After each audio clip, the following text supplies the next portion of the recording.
दिल्ली में गली गली ठेके खोलने का फैसला क्या सही था? हां कहने वाले 20% लोग हैं, जबकि नहीं कहने वाले 80% लोग, यानी 80% लोग ऐसे हैं जो इस फैसले को सही नहीं मानते हैं। इस सर्वे पर लोगों की राय आपके सामने, जो सर्वे हमने किया, जो लोगों से हमने बातचीत की है। अब हम जरा अपने संवाददाता का रुख एक बार फिर से कर लेते हैं। हमारे साथ कई हमारे सहयोगी देश के दिल्ली के अलग अलग हिस्सों से जुड़े हुए हैं। नॉर्थ दिल्ली से निधि श्री हमारे साथ है। निधि, इस सर्वे पर जनता क्या कह रही है, क्या जनता का सोचना है? जी बिल्कुल, देखिए नॉर्थ दिल्ली में मैं मौजूद हूँ और प्रत्यक्ष को प्रमाण की जरूरत नहीं है, क्योंकि ये लोग लाइव जुड़े हुए हैं। सीधा सवाल, दिल्ली में जो गली गली ठेका खोलने का जो निर्णय है दिल्ली सरकार का, आपको सही लगता है या गलत?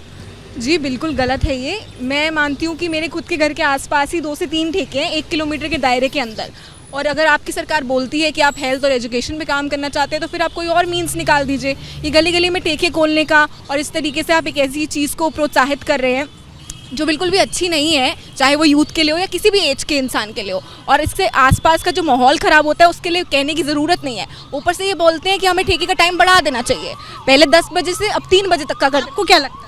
जी मेरे अनुसार से पॉलिटिक्स में कुछ भी ब्लैक एंड वाइट नहीं होता है, एक ग्रे एलिमेंट होता है। हमें वो देखने की बहुत आवश्यकता होती है। ठेके खुल रहे हैं तो उसके पीछे का हमें रैशनल भी समझना होगा कि सरकारें काम कर रही है, रोड्स पे काम कर रही है, एजुकेशन सिस्टम पे काम कर रही है, उन्हें रेवेन्यू चाहिए। हाल में ही चीफ जस्टिस ऑफ इंडिया जो रिटायर्ड हुए, उन्होंने वो बोल कर गए कि फ्री बीज अगर सरकारें बांट रही है तो उन्हें रेवेन्यू का पूर्ण ध्यान रखना होगा, क्योंकि तमिलनाडु हमारे पास एक बड़ी एग्जाम्पल है। और लोग हैं, इन लोगों से जानते हैं। सर, आपको क्या लगता है कि दिल्ली में ये जो गली गली ठेके खुले हुए हैं, सही है या गलत? नहीं, इसमें सही या गलत की तो बाद में बात होती है। इसमें बात ये होती है कि उसका डिस्ट्रीब्यूशन किस तरीके से हो रहा है। ये जरूरी नहीं है कि गली में अपने शराब का ठेका खोल दिया, गली गली सारे लोग पीने चले गए। ये तो अपने पे डिपेंड करता है ना कि हमारा कॉन्फिडेंस कितना है कि हम उसको पीते हैं कि नहीं पीते हैं। सही मानते हैं, गलत मानते? देखिए, इसको ना तो सही की दृष्टि से देखा जाए ना तो गलत की दृष्टि। ये सरकार का एक रेवेन्यू को प्राप्त करने का तरीका है। आपको क्या लगता है? जी मैम, ये बिल्कुल गलत है। जब कोरोना हुआ था तो यहाँ ऑक्सीजन प्लांट्स की कमी थी। सारे आप पूरे देश भर में घूम रहे हैं राजनीति के लिए कि ये दिल्ली मॉडल है, और यहाँ पर आप ठेके खुलवाए जा रहे हैं। तो ये क्या दिल्ली की जनता के लिए यही है? आप सारे देश में यही लेके जाएंगे कि आप ठेका दे रहे हैं, उसमें भी करप्शन के चार्जेज हैं। इन जवाबों पर हम राय लेना चाहेंगे। संजय जी हमारे साथ हैं। संजय जी, आप सुन रहे हैं सर्वे में लोगों की राय क्या थी, और अभी जो लाइव में लोग बता रहे हैं, सीधा प्रसारण है, वो भी सुन पा रहे हैं, आप बताइए।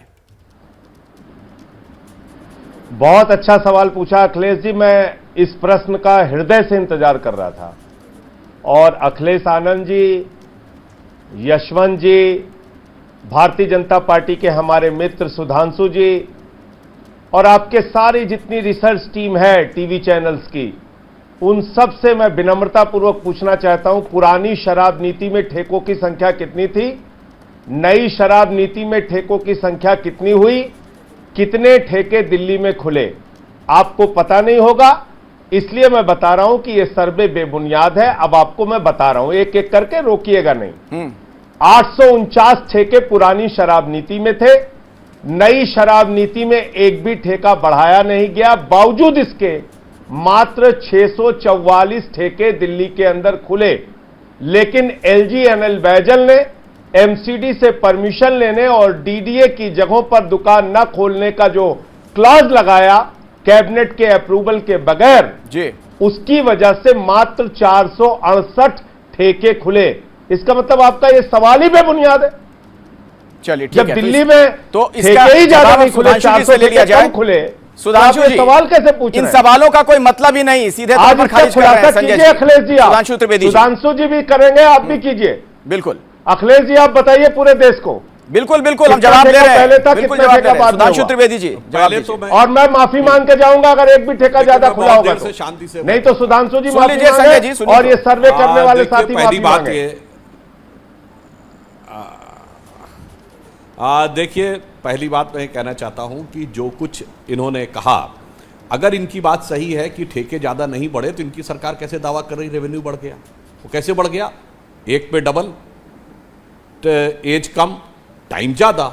जो कुछ यहाँ दर्शक बोल रहे हैं, आपके दर्शक देख रहे हैं कि जो लोग बोल रहे हैं वो क्या दिख रहे हैं। हमने ये आरोप लगाया था ना कि रेवड़ी बांट रहे हैं। अरे अखिलेश जी, हमें तो दिख रहा है कि रेवड़ी के पेड़े सबसे ज़्यादा तो बेवड़े खा रहे हैं। और उसके बाद इनको लग रहा है कि दिल्ली का बड़ा समग्र उचित विकास हो रहा है और आप सर्वे को लेकर अनेक प्रकार की जो भी आरोप, वो मैं इनकी विचार का स्वीकार करता हूं। मैं टोकता नहीं हूं बीच में, लेकिन आप बताइए, माने खारिज करें या जो भी करें, परंतु मैं तो, अरे भाई अपने अपने टर्न पे बोलिए मान्यवर, हम लोग अपने अपने टर्न पे बोल रहे थे, बेटर है। तो हम सिर्फ ये कहना चाह रहे थे कि आप जिस प्रकार की बात कर रहे हैं, यहां पर जिस ढंग से शराब को लेकर बात चल रही है, तो इसे अन्यथा न ले। अखिलेश जी जानते क्या होता है, मुझे तो संजय जी का जवाब सुन के ये याद आ रहा है, जब आदमी ज्यादा दारू के नशे में हो जाता है, वो याद है सत्ते पे सत्ता फिल्म में, जब अमिताभ बच्चन ज्यादा पी रहे थे, कुछ भी सवाल पूछा जाए तो कहते दारू पीने से लिवर खराब हो जाता है, और यूं जानते हो मैं पीता नहीं था, एक आधा दोस्तों ने पकड़ के बैठा लिया और फिर उसके बाद ये हो गया। तो यहां पर आप देख रहे हैं, सर्वे हो, सर्वे में पूछा गया कोई प्रश्न हो अथवा किसी भी प्रकार की बात हो, आम आदमी पार्टी के सभी प्रवक्ता केवल एक ही प्रकार का राग अलापने में लगे हैं। तो मुझे लगता है कि जो शराब के नशे में व्यक्ति की हालत हो जाती है, आज आम आदमी पार्टी की वही हालत है। वो कभी लोटस पे बोलेंगे, कभी फोकस पे बोलेंगे, कभी शिक्षा नीति पे बोलेंगे, कभी किसी और अनीति पे बोलेंगे, मगर शराब पे जवाब नहीं देंगे, क्योंकि उनका हर सवाल का एक ही जवाब है कि मैं पीता नहीं था, 4 दोस्तों ने बैठ के पिलाना शुरू कर दिया और उसके बाद मैंने एक फैट मारा। संजय जी आप भी हंस रहे हैं, जवाब दे दीजिए। दारू पीने से लिवर खराब हो जाता है। हाँ संजय जी बोलिए। देखिए, इन्होंने आपके सामने नहीं बोला, मैं माफी मांगने के लिए तैयार हूं अगर ये अपने मुंह से एक बार बोल दें, या अखिलेश जी आप बोल दें कि दिल्ली में पुरानी शराब नीति की तुलना में नई शराब नीति में ठेके बढ़े।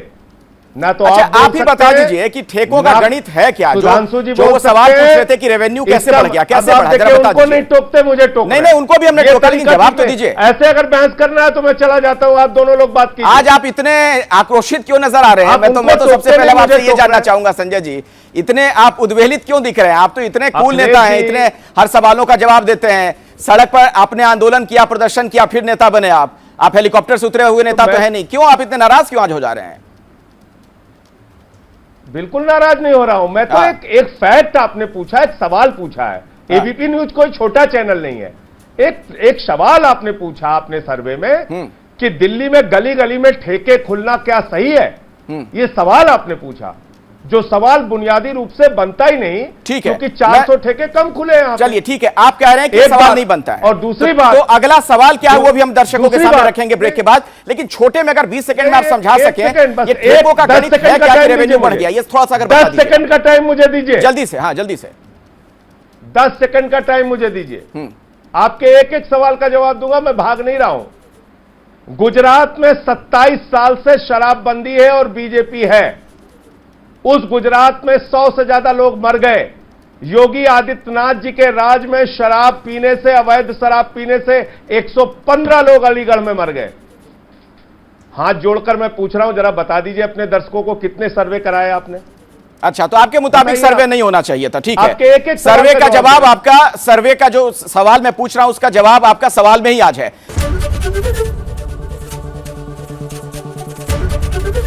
एबीपी न्यूज आपको रखे आगे।